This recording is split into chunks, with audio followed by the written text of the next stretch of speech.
Welcome to Newton's Macabre Tales. To find more free short stories, visit www.newtonweb.com with 2 B's. The Tattoo by Newton Webb. 2nd of February, 2022, on the A41, Hertfordshire. Elsie stood with her thumb out in the biting wind. There was blood on her face, and her clothes were coated with grime. Pulling her oversized suit jacket tighter, she swore as cars screamed by in mute ignorance. Finally, a lorry came by and slowed. She breathed a sigh of relief, opening the cab door and clambering aboard. The driver looked down at her and patted the seat beside him. She smiled sweetly and slid onto it. He grinned. "I ain't never picked up a girl as pretty as you before." She looked straight ahead. "I appreciate the lift." She avoided his gaze and focused on the road. She didn't twitch a muscle when his hand slid over onto her jeans. They remained like this for a while until he broke the silence to ask, "So, you in trouble? 'Cause I can look after you." "No, I'm in no trouble," she said. He laughed. "Good," as he reached down and squeezed her thigh. She turned to him and looked straight at his face. "Do you like stories?" He blinked at the abrupt change in direction and listened as she narrated her tale. A man walked into a bar. His bald head gleamed with sweat. His breath was ragged. A tailored suit gripped his pudgy form. A woman looked up from the bar. "We're shut. Everyone's gone home." The man strode up to the counter. "You haven't," and he thudded a £50 note down.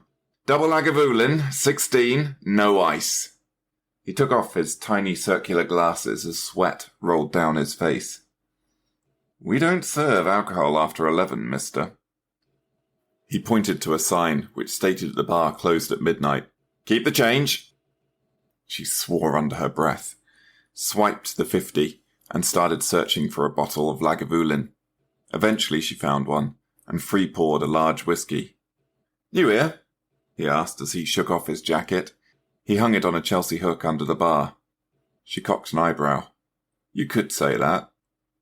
As she went to replace the bottle on the shelf, she changed her mind, returning to pour a large glass for herself. "Largest double I've ever seen, not that I'm complaining." She gazed evenly at him, before knocking it back in one slug. "Whoa, hold your horses. It's a sipping drink." He laughed. "Now, you'll need another one." She looked at him, directly in the eyes, and poured herself another.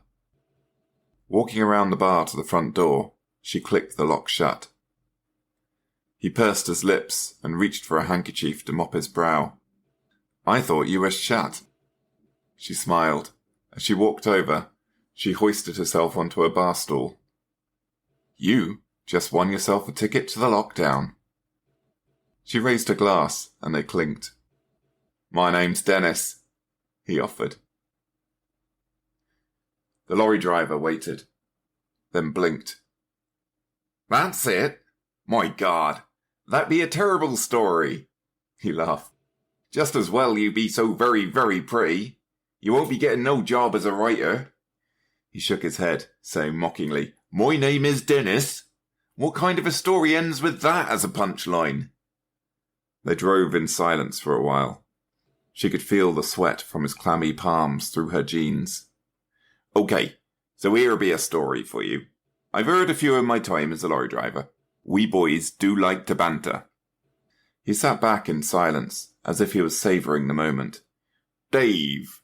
He was called Dave. A long-haul petrol tanker from Hull.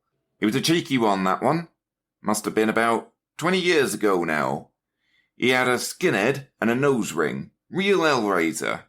See, he had a lot of tattoos, but one of them he'd be really, really proud of." He reached down beside him and pulled up a handful of crisps, munching on them noisily. When his feast had subsided, he slapped his shoulder. Big one it was. It be Satan himself, all red and orange, with a goatee, and smoking a cigarette. Real classy job it was. Always looked like the devil be looking right at you, mocking you when you saw it. Made me shudder every time. No matter what angle it stood at, it were like the eyes were always watching you. He paused for dramatic effect. See, he be a cheeky one. Used to say he was immortal. Never got hangovers, no matter how long we drank. His secret be that although he professed that his soul belonged to him and him alone, his body belonged to the devil. The devil won't brook no harm to his property, so he said. He glanced over at Elsie, and then returned his gaze to the road. We be in a convoy. He be up in his oiler, I be a few lorries back in mine. Then out of the blue, boom! It blew up. He gestured with his hand and made an explosive sound. Total fireball. I slammed on my brakes, only just stopped in time. It be so hot, I couldn't approach. It be only after the fire brigade had put out the blaze that I be called in to identify the body. You wouldn't have thought that there'd be anything to identify, and you'd be mostly right. The body be roasted. 3rd-degree burns all over it. Total mess. But the policeman, his face be white, and he be mouthing like a drowning fish. He points at the body and I saw just one part of it be unburnt. His shoulder.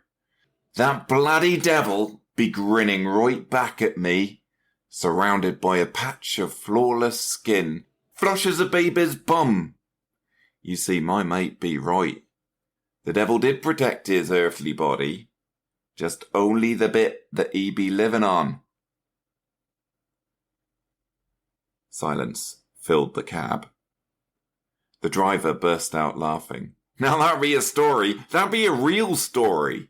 Look at your face. Oh, your face. Elsie's face had remained impassive throughout the story. He indicated and pulled onto an off-ramp. Where are you going? She asked. He smirked, saying nothing. Where are you going? She repeated. Well, the way I see it is, I be giving you a lift, so I reckon the least you can do is spare me a favour in return. She turned to him. Wait, I missed out the important bit of my story. It's about a tattoo. He sighed theatrically. Nobody cares about your story. He pulled into a lay-by, branches screeching along the sides of the lorry. Oh, it's really good, I promise you. The second half doesn't make sense without the first half. You won't hear a better story for the rest of your life. He sat quietly watching her. Fine, he relented. A girl walked into a bar. The bar was empty, apart from a muscular barman, his white vest barely containing his taut musculature. The jukebox in the corner tried to fill the void with the police, every breath you take. It was a valiant effort, but it just ended up emphasizing the emptiness. The barman watched closely as she strutted to the bar. A wry smile dripped from her cherry-red lips. A glass of rosé, please. She looked over at the no smoking sign and pulled a face, sliding onto one of the bar stools. The barman winked at her. You here alone? Alone, and I've no plans to change that. Why? She asked, her eyebrow arched. Because that answer just got you a free drink, that's all. He grinned. The barman's face would have been regarded as classically handsome if it hadn't been for the eyes. They were dead, coal suspended in chalk. It's your lucky night. He turned to pour the wine. Out of sight, he dropped a white powder into her drink and stirred until it vanished into the amber-coloured wine. It's a special night for you too, she said. She flicked her hair back and slid her trench coat open, exposing her collarbone. A tattoo of a ring impaled by a crucifix stood out prominently. She rifled in her jacket's inside pocket. "Oh yeah? And why is that?" he asked. He leaned forwards. She pulled out a series of Polaroids and tossed them onto the bar. "Because the Order of San Maria Goretti wants to reward your efforts." He looked at the Polaroids blankly for a while, until he recognized the faces of several girls he'd drugged in the past. A growl stuck in his throat, as looking up, he saw her hand flicker, and a stiletto slid through the layers of muscle and cartilage in his throat. She leapt down off the stool, swiftly moving behind the bar, and lowering his twitching body as he tried to pull out the knife. As his body slumped to the ground, he finally succeeded. His wound sprayed her with arterial blood as he exsanguated. She muttered in distaste, taking the long trench coat off and using it to cover up the corpse. Picking up the Polaroids, she scattered them over his body. Next, she grabbed a bar towel to rub her face clean of blood. "So how does that relate?" he huffed. "They be two different, very mediocre stories." He slid his hand further up between her thighs. "And you shoehorned in that tattoo. It had no relevance to the plot. You only added it because my story had a tattoo." She gently covered his hand with hers. 30 seconds, just 30 seconds, and you'll get the reward that you so richly deserve. That was the beginning of the story. You've heard the middle. Now here is the end. The lorry driver wasn't even listening, as his breath ran hot in anticipation. The girl laughed raucously as Dennis narrated a tale of his last board meeting. "Sounds like they deserve that," her eyes twinkling. "And you don't think I was too harsh?" he asked, swilling the last remnants of the whiskey around in his glass. "Not at all. I am, after all, a firm believer in rough justice. God, I wish I wasn't married. I wish I was 20 years younger." He poured another measure from the bottle into each of their glasses, finishing off the bottle. "Now, tilt the glass and follow my lead. If you smell the bottom of the glass, you'll get a completely distinct scent from the top of the glass. That's called the low and the high note." She cocked her eyebrow and shrugged. When she raised her glass, she tried what Dennis suggested, and her eyes widened. "It smells sweeter at the top." He laughed. She stood up. "That whiskey's gone right through me. I'm going to powder my nose. Do not move." As she turned, she called over her shoulder. "I mean it, Dennis. Do not move a muscle." The scotch was flowing through him, and he felt warm and happy. Dennis glugged the last of his glass and smacked his lips together with satisfaction. He looked at the empty bottle and made an executive decision. He peeled off 2 more 50s and put them on the bar, weighing them down with the empty bottle. As he rounded the bar, he encountered the corpse of the bartender. "Fuck!" he swore. "Fuck!" As he backed away in a blurred panic, a sharp pain exploded from between his ribs. "You should have listened to me, Dennis," she said. "I liked you. I really did. But nothing gets in the way of the mission."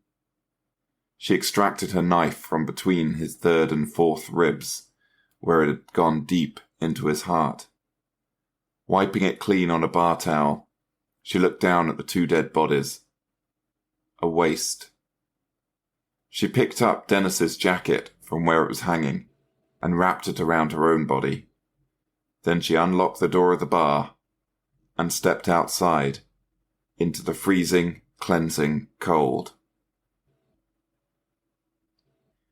The snow crunched underfoot as Detective Davies approached a cordoned-off area. One of the officers peeled off from the crowd of police who were taking, securing, and collecting evidence. "What do we have here, then?" A young constable pulled out his notebook. A middle-aged lorry driver called Frederick Black has been identified visually using his driving license. The cause of death appears to be a single stab wound to the chest. He doesn't appear to have tried to defend himself, so we assume that he knew his attacker. The cabin is littered with Polaroids of dead women. The police are trying to identify them as we speak. He looked up from his notebook to hear the detective cursing. There'll be female victims of rape and murder. This is the third case in as many days matching the same criteria. He looked over to where the traffic was driving past them. I don't doubt the killer has only just begun their spree. Thank you for listening. To get notified every time a new episode is released, please click follow or subscribe and turn on all notifications. If you enjoyed this episode, then please take a moment to rate Newton's Macabre Tales. Reviewing allows the podcast to grow.